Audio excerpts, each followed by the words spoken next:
Saudara-saudari, marilah kita mendengarkan renungan dengan judul Firman itu adalah Allah, yang berdasarkan pada Injil Yohanes bab 1 ayat 1-3. Pada mulanya adalah firman. Firman itu bersama-sama dengan Allah, dan firman itu adalah Allah. Ia pada mulanya bersama-sama dengan Allah. Segala sesuatu dijadikan oleh Dia, dan tanpa Dia tidak ada suatu pun yang telah jadi dari segala yang telah dijadikan. Dalam nama Bapa dan Putra dan Roh Kudus. Amin. Saudara-saudari terkasih dalam nama Tuhan Yesus Kristus, kita masih berada di dalam oktav Natal, tetapi kita telah memasuki akhir tahun 2022. Ada beberapa hal yang dapat kita lakukan atau kita renungkan pada akhir tahun ini.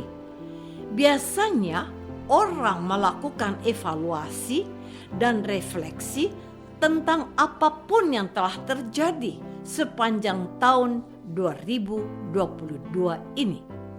Namun, kebanyakan orang menganggap hari ini tidak berbeda dengan hari-hari sebelumnya.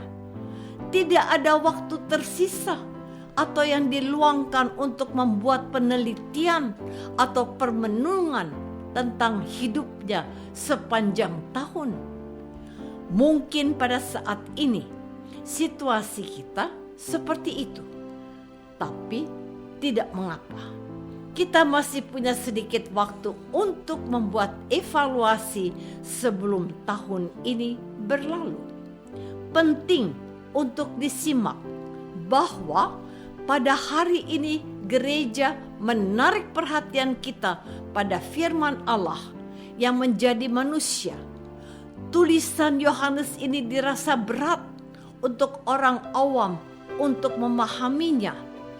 Akan lebih mudah kalau kata firman itu saya ganti dengan kata Yesus atau Kristus atau anak Allah.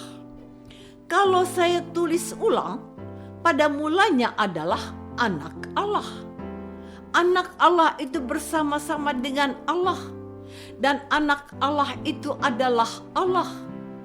Ia pada mulanya bersama-sama dengan Allah. Segala sesuatu dijadikan oleh Dia, dan tanpa Dia tidak ada suatu pun yang telah jadi dari segala yang telah dijadikan. Saudara-saudari terkasih, bukankah sekarang lebih gampang untuk memahaminya?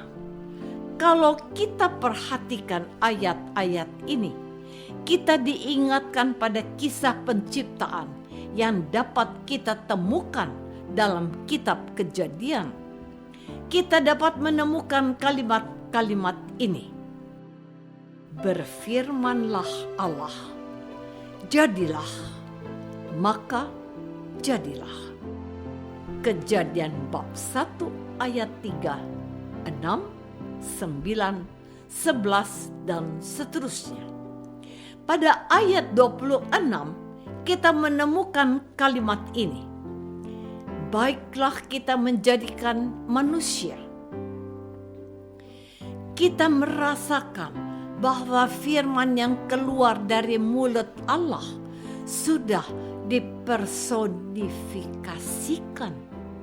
Firman itu bersama-sama dengan Allah, dan firman itu adalah Allah. Kita dibawa kepada misteri penciptaan alam semesta yang dikehendaki oleh Allah, dan Allah melihat yang dijadikannya itu sungguh amat baik. Kejadian bab 1 ayat 31.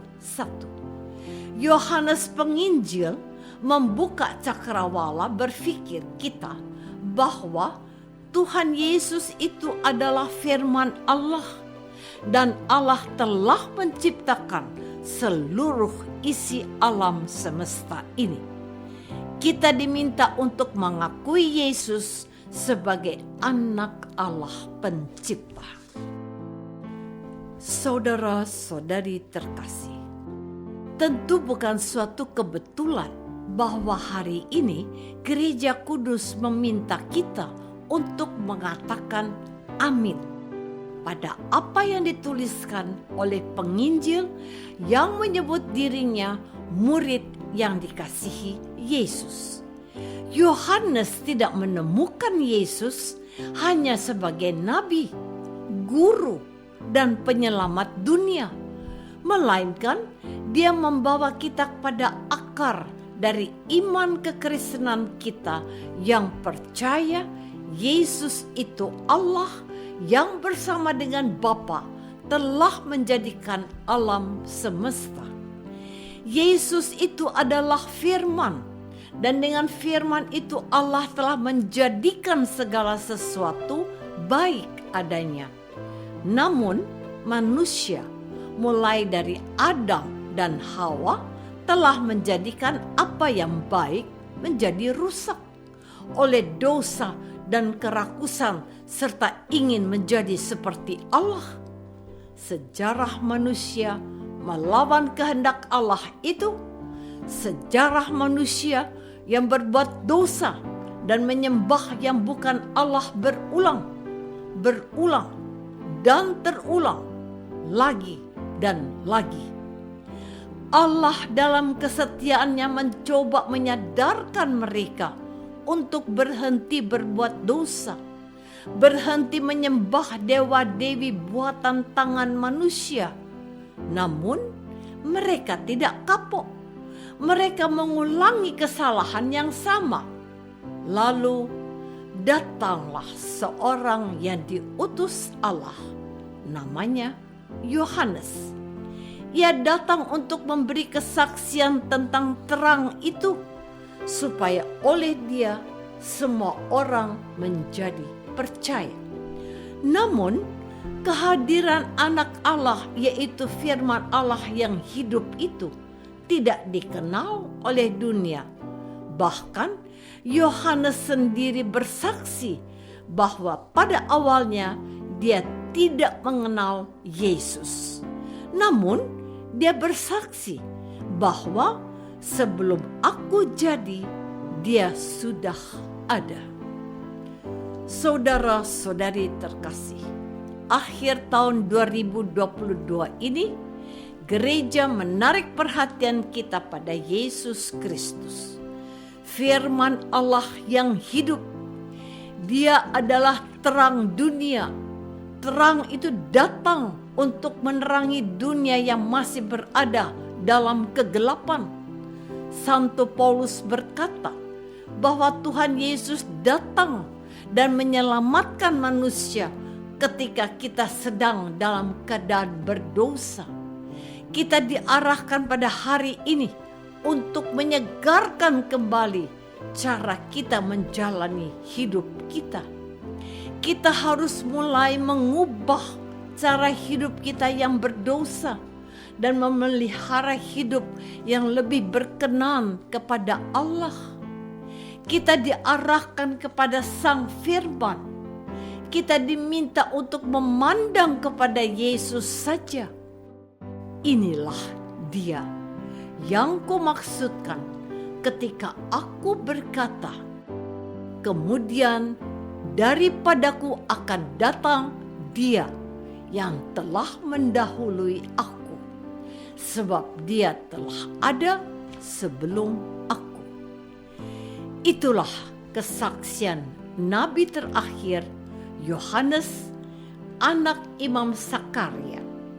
Pada hari terakhir tahun ini, kita harus membaharui iman kita kepada Yesus, firman Allah yang hidup. Kita berharap kepadanya agar Dia menggenapi dan menyempurnakan apa yang masih belum sempurna kita lakukan sebagai orang-orang beriman. Tuhan mau kita menerima Yesus sebagai anak Allah yang menjadi manusia. Apakah aku sepanjang tahun ini sudah berusaha menghidupi imanku akan Yesus, anak Allah? Apakah aku mengandalkan Yesus dalam menghadapi persoalan hidupku? Marilah kita berdoa. Bapa yang Maha Baik, terima kasih untuk 1 tahun yang segera berlalu.